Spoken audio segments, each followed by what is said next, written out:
Students, क्या हाल है बेटा? ठीक ठाक है। उम्मीद करता हूँ कि आप लोग खैर आफियत से होंगे। क्लास 12 का कोर्स हम लोग बेटा स्टार्ट कर चुके हैं और क्लास 12 के कोर्स में आपको डिस्ट्रीब्यूशन भी मैंने बता दी थी कि दो हिस्सों पे किन किन हिस्सों पे क्लास 12 का कोर्स आपका डिवाइड हो चुका है। फिर हम 1 पे 1 एक्सरसाइज भी क्वेश्चन स्टार्ट कर चुके थे और 1 पे 1 एक्सरसाइज का बेटा हम क्वेश्चन नंबर 1, 2, 5 और 6 भी आपको लास्ट लेक्चर में मैंने सॉल्व करवा दिया था।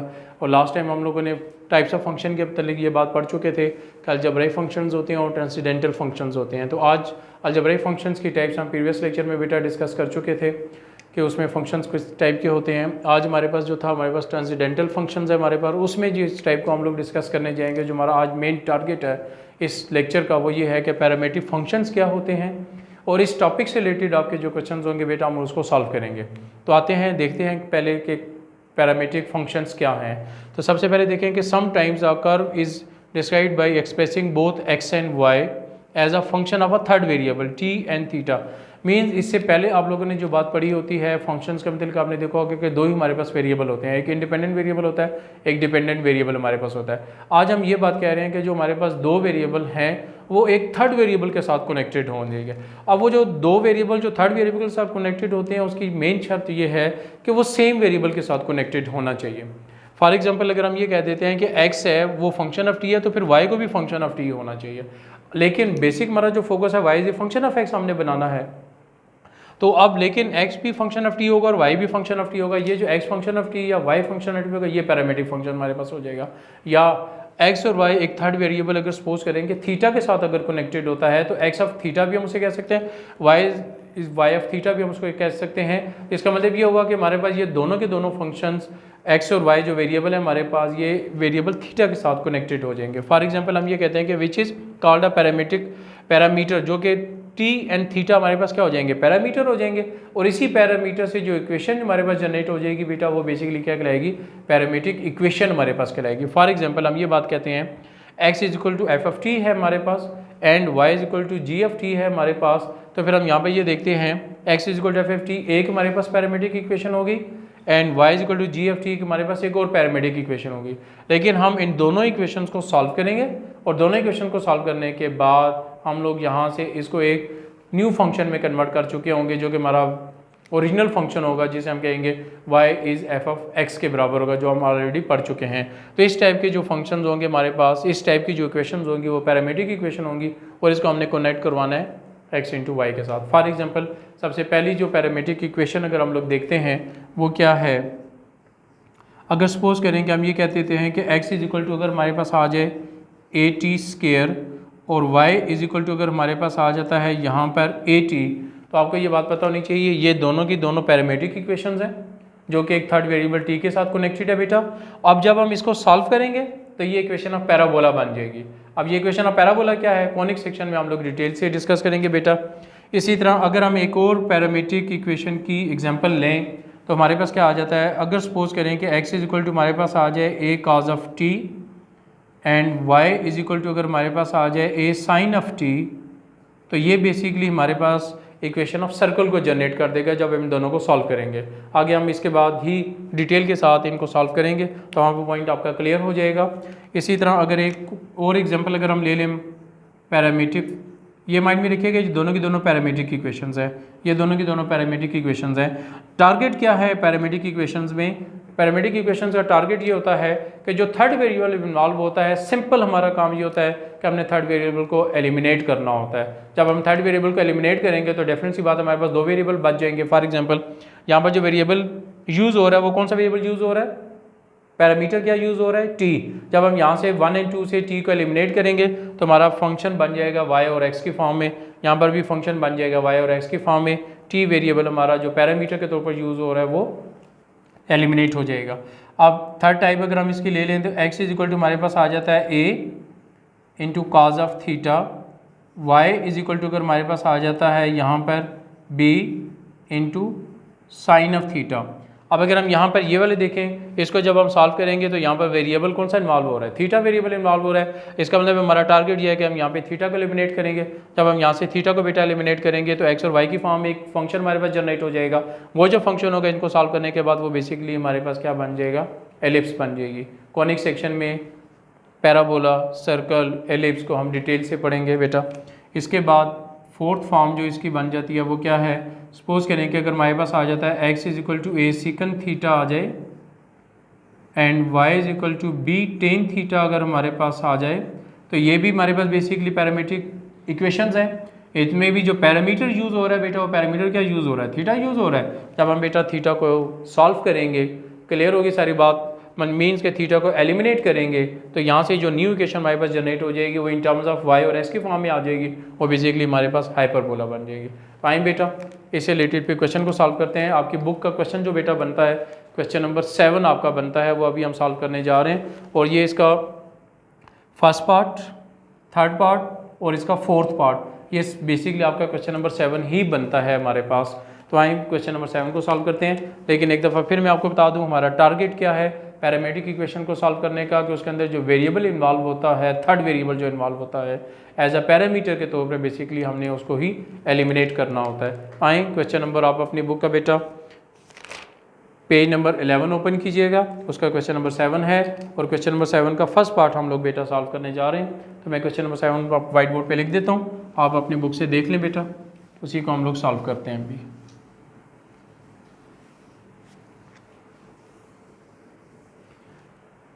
मैं क्वेश्चन नंबर 7 का फर्स्ट पार्ट बेटा लिख रहा हूँ। क्वेश्चन नंबर 7 का फर्स्ट पार्ट है show that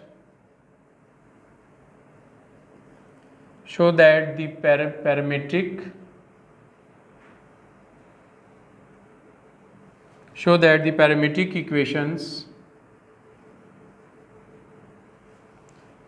equations x is equal to at square, y is equal to 280,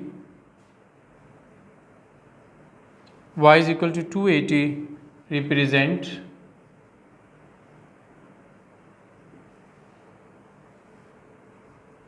the equation of parabola।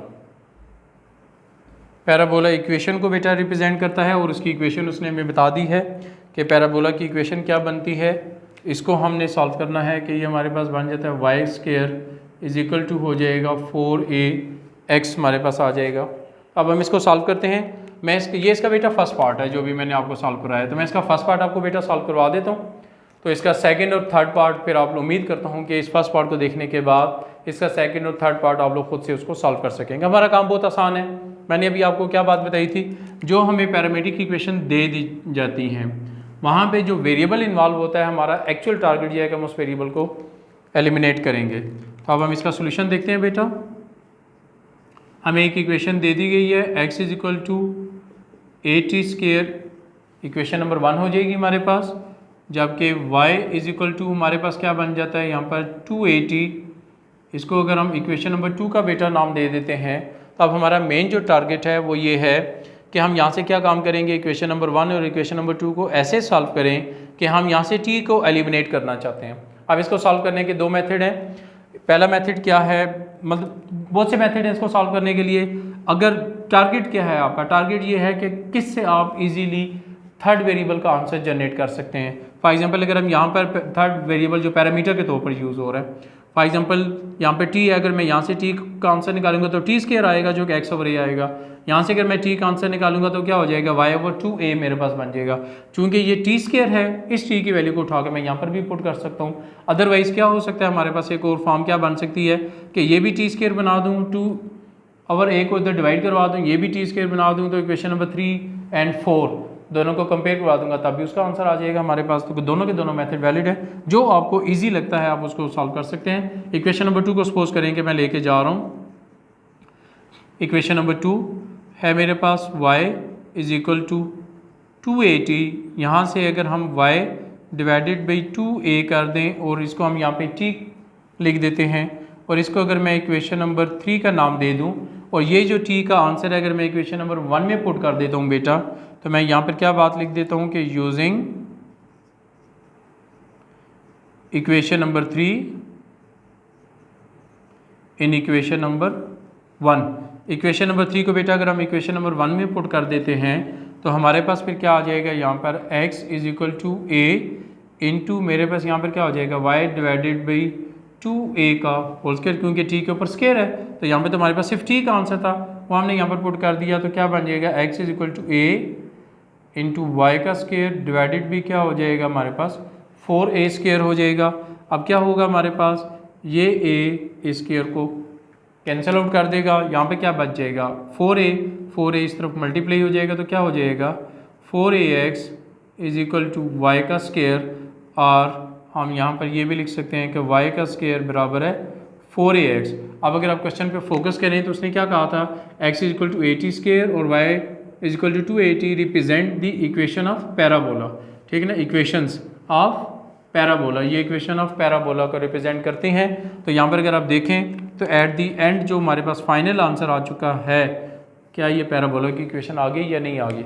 लेकिन ये माइंड में रखिएगा, जस्ट हमने अभी पैराबोला की इक्वेशन पैरामेट्रिक इक्वेशन में रहते हुए पैराबोला को देखा है, लेकिन यहाँ पर हम माइंड में रखिएगा ये parabolic conic section chapter number 6 में हम लोग डिटेल के साथ इसके ऊपर डिस्कशन करेंगे। इसकी मज़ीद रिलेटेड जो क्वेश्चन हैं वो हम लोग देखेंगे, विच इज़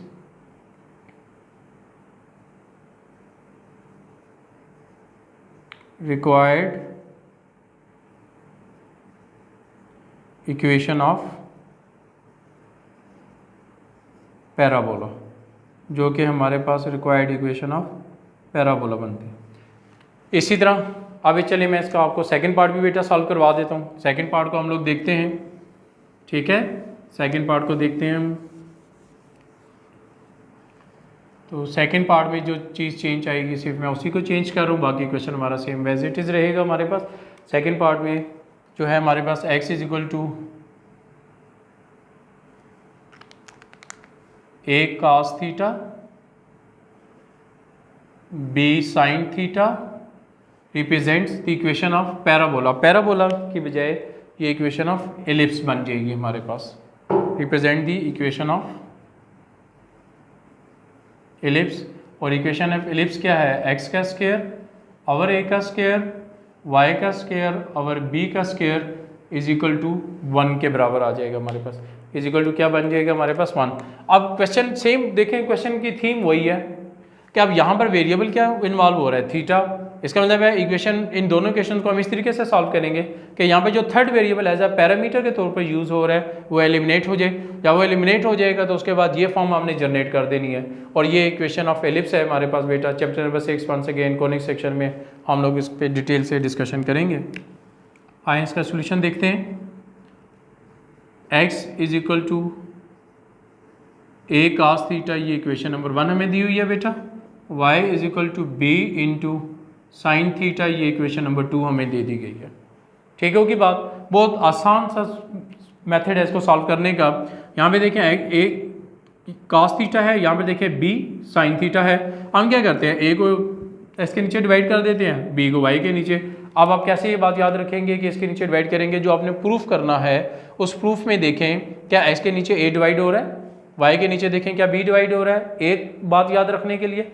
दूसरी बात कि हमें ये बात पता है कि अगर मैं यहाँ से cos को सेपरेट कर दूँ, साइन को सेपरेट कर दूँ और बाद में दोनों का स्क्वायर करके ऐड कर दूँ, तो साइंस के थीटा प्लस cos के थीटा किसके बराबर होता है, 1 के बराबर होता है। इसका मतलब है कि हमारे पास थीटा एलिमिनेट हो जाएगा।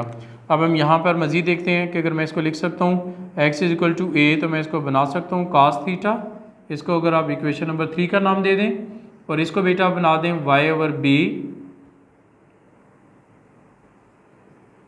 साइन थीटा, इसको अगर आप इक्वेशन नंबर 4 का नाम दे दें तो सिंपल हम यहाँ पर ये बात लिख देते हैं कि squaring equation number 3 and 4 then adding them.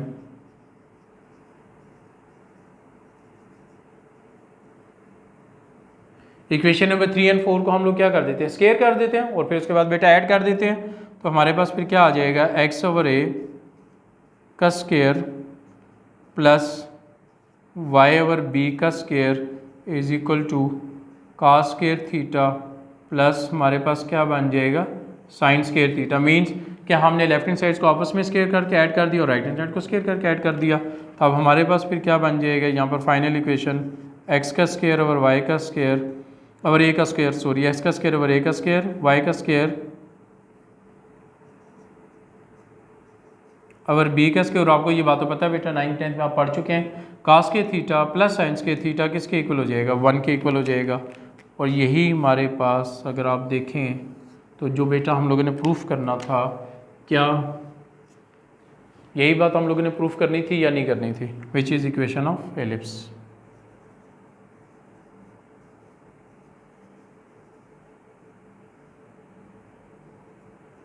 Which is required equation of ellipse. ये हमारे पास रिक्वायर्ड इक्वेशन ऑफ एलिप्स बेटा बन जाती है। उम्मीद करता हूँ बेटा आज का जो टॉपिक है आपका वो आपको समझ में आया होगा, क्योंकि आज के टॉपिक में हमने पैरामेट्रिक इक्वेशंस को देखा और फिर पैरामेट्रिक इक्वेशन से रिलेटेड जो क्वेश्चन थे हमारे पास बेटा वो हम लोगों ने देखा है। इंशाल्लाह नेक्स्ट जो वीडियो है हमारे पास, नेक्स्ट जो लेक्चर है हमारे पास, उसमें इंशाल्लाह हम लोग even function and odd function को डिस्कस करेंगे कि वो क्या होते हैं। फिर उसी से रिलेटेड जो हमारा क्वेश्चन बनता है बेटा हम उसको देखेंगे। आज के लिए आपका इतना ही है, बाकी आप इसकी तैयारी कीजिएगा, इंशाल्लाह आपको बेहतर समझ में आ जाएगा। ओके बेटा, अल्लाह हाफिज़।